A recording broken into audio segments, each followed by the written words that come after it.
The city of Havenwood, Oregon in the late 1990s was a place caught between two worlds. On one side, there was the postcard image of a quaint, misty town nestled in the shadow of the Cascade Mountains, a haven for artists and dreamers.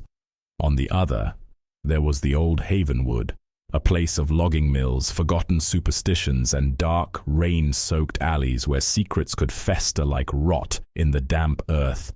It was in this murky borderland that the fear began. It started with a disappearance. A girl named Amy, 20 years old, who worked at a small fabric shop downtown. She vanished on her way home, on a path she had walked 1,000 times. A dark, narrow alley that cut behind the old cannery. Her family reported her missing, their initial worry slowly curdling into a cold, hard dread as her calls went unanswered, her phone ringing into an empty, silent void. The police, overworked and underfunded, initially chalked it up to another runaway, a young woman seeking a brighter life than the one Havenwood had to offer. Her family insisted she would never do that. She was steady, responsible, happy. But in a town like Havenwood, a town that was slowly dying, who could blame a young girl for wanting to escape? 3 days later, the fear took root. Another woman, Beth, 22 years old, disappeared. She was a waitress at the local diner. Her walk home took her past an old, dilapidated workshop on the edge of town, a place that had been there for generations, a place that made traditional tinctures and herbal remedies. The second disappearance in less than a week was no longer a coincidence. It was a pattern. A predator was hunting in the misty streets of Havenwood. Detective Frank Miller, the head of the city's small, beleaguered police force, felt the familiar, bitter taste of dread in the back of his throat. He was a man who had seen too much, a man whose weary eyes carried the weight of 1,000 small-town tragedies. He knew this was something different, something worse. The city was gripped by a quiet, creeping panic. The whispers started in the diners and the bars, stories of a boogeyman, a shadow who snatched young women from the streets. The idyllic, misty facade of Havenwood was beginning to crack, revealing the darkness that had always lurked just beneath the surface. And then, a third girl vanished. Lisa, 19 years old, a student at the local community college. The pattern was now undeniable. The crisis had a name: the Havenwood Vanishings. Frank Miller's intuition, a gut feeling honed by decades of police work, kept pulling him back to one place: the old workshop on the edge of town. It was owned by a man named Marcus Thorne, a quiet, reclusive man of 35.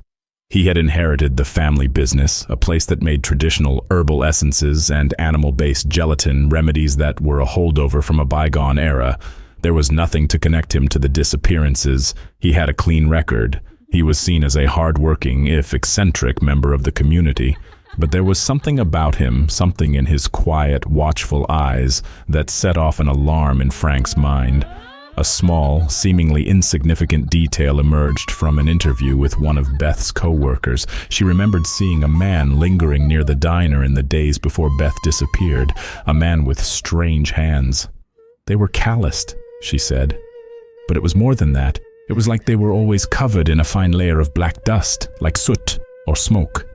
The description was vague, but it painted a picture of a man engaged in a dirty manual trade, a trade like the one practiced at Marcus Thorne's workshop. The police started a secret surveillance of the workshop.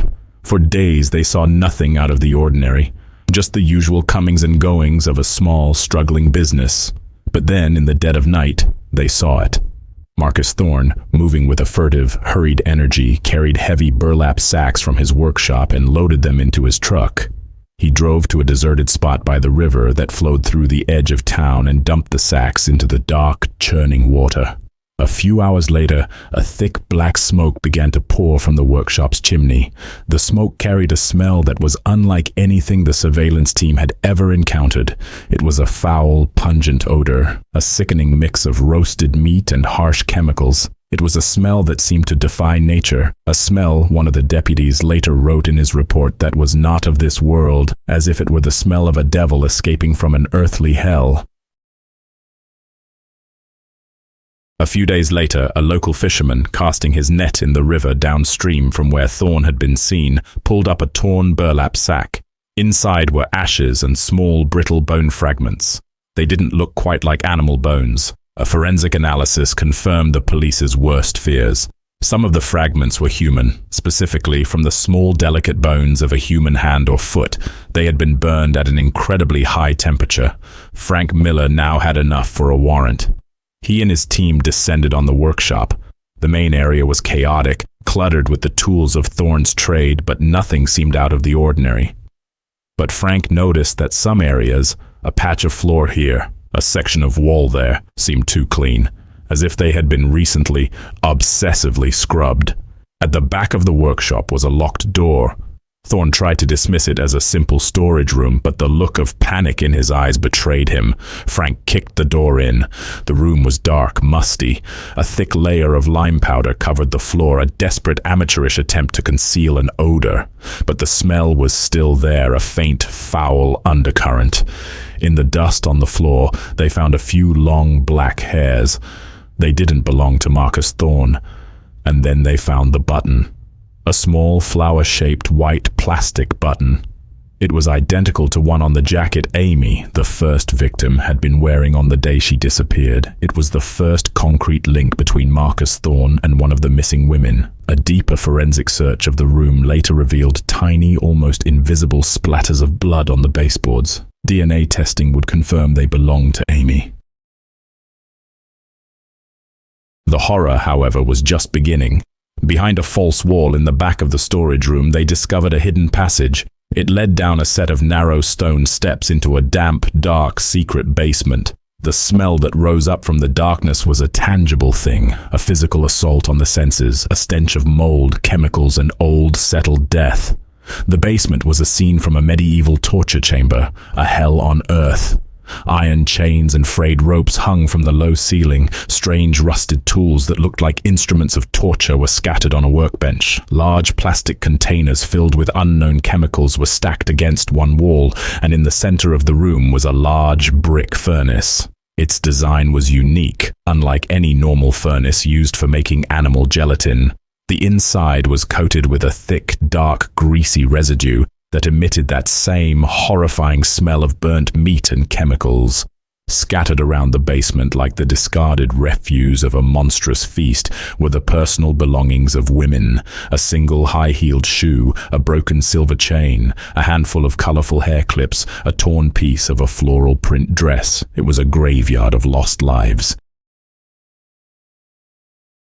And then they found the notebook, a worn leather-bound journal filled with Marcus Thorne's neat, meticulous handwriting. It was not a diary, it was a ledger, a cold scientific record of ingredients, cooking times, and product quality.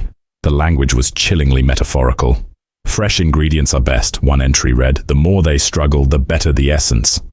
Another, more recent entry, written in a stark red ink, revealed the core of his monstrous philosophy. High-quality essence, it read, requires the souls of young women, aged 18 to 25. Their fear, their struggle, it strengthens the final product. The horrifying truth was now undeniable. Marcus Thorne's workshop was not a place of traditional medicine.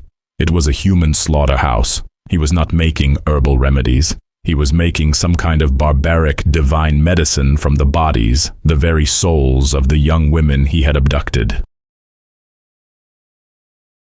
Confronted with the overwhelming, irrefutable evidence, Marcus Thorne's calm, reclusive facade crumbled.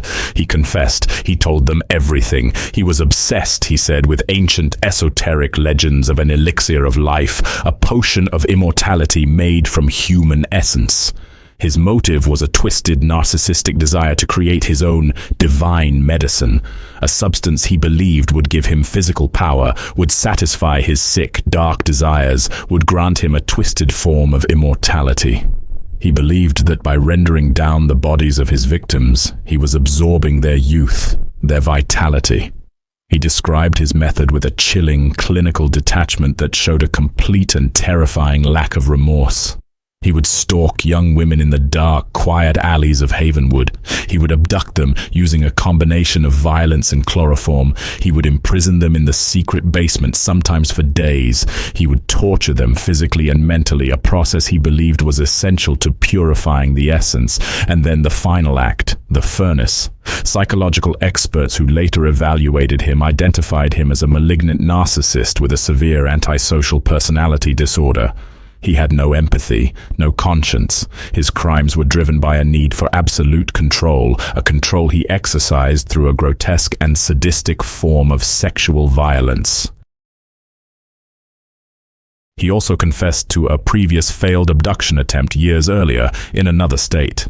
His obsession was not a recent development. It was a deep-seated, long-festering sickness. He told the police where to find the rest of his victims' remains. Some he had thrown in the river, others he had buried in shallow graves in a remote section of the national forest outside of town. The police were able to identify at least 2 more victims besides Amy, Beth, and Lisa. A silver bracelet with a strange, unfamiliar symbol found in the basement suggested there were even more victims, women whose disappearances had never been connected, whose families were still waiting for them to come home. He also described his bizarre ritual. He called his creation Expansion Bomb, a name that sounded both benign and deeply sinister. The process was a grotesque mix of traditional alchemy, macabre folklore, and his own sick, violent fantasies. He believed he was not just destroying his victims, but capturing their souls, refining their power into a tangible substance. His last victim, Lisa, he said, had been particularly strong, particularly defiant. Her struggle, he said with a faint, chilling smile, had only excited his beastly nature and had resulted in a particularly high-quality batch of the bomb. But the most shocking revelation was yet to come. During a long, rambling interrogation, Thorne mentioned a client, a wealthy, sick man who had heard of Thorne's work through some dark, underground network, a man who had ordered a large quantity of the expansion bomb at a very high price. This opened up the terrifying possibility that Thorne was not just a lone, insane killer, but part of a hidden, depraved world of wealthy, powerful individuals who sought to cheat death through the most monstrous of means. The investigation into this wealthy client proved to be a dead end. Thorne refused to give a name and there was no paper trail. But the police found another of Thorne's secrets. A hidden house, a small cabin deep in the woods that he hadn't declared. It was not another crime scene, it was a storage facility, a larder. Inside, dozens of sealed ceramic jars were neatly arranged on shelves like treasures in a tomb. Each jar contained a thick, dark, gelatinous substance. The expansion bomb. The sheer quantity of the jars suggested a number of victims far greater than they had initially identified. In another notebook found at the cabin, Thorne had catalogued his atrocities. Each jar was labeled with a name or a nickname of a victim. The dancer, the student, the redhead. Next to each name were a few brief, chilling notes. Spirited, compliant, excellent essence. It was the meticulous, obsessive record of a monster's work. The trial of Marcus Thorne was a media circus. The full, horrific details of the expansion bomb case shocked and outraged the public. The people of Havenwood, who had once seen him as a quiet eccentric, now saw him for what he was, a monster who had been living among them, hiding in plain sight. In a final, eerie meeting with Detective Miller before his sentencing, Thorne was as cold and detached as ever. He hinted that the police still didn't fully understand the true nature of his creation. He spoke of his twisted immortality, his belief that he had transcended the normal rules of life and death. He even mentioned the wealthy client again, saying the man had wanted to learn his secret art, implying that the sickness, the criminal ideology, could spread. Marcus Thorne was sentenced to death for a list of crimes that included abduction, rape, serial murder with extreme cruelty, and the manufacturing of a prohibited substance from human remains. Justice, in its own slow, methodical way, had been served, but for the families of his victims, the pain was a wound that would never heal. The expansion bomb case became a permanent, indelible stain on the history of Havenwood, a nightmare from which the town would never fully awaken. It was a painful, terrifying lesson about the evil that can hide behind a placid facade, about the moral decay that can fester in the shadows.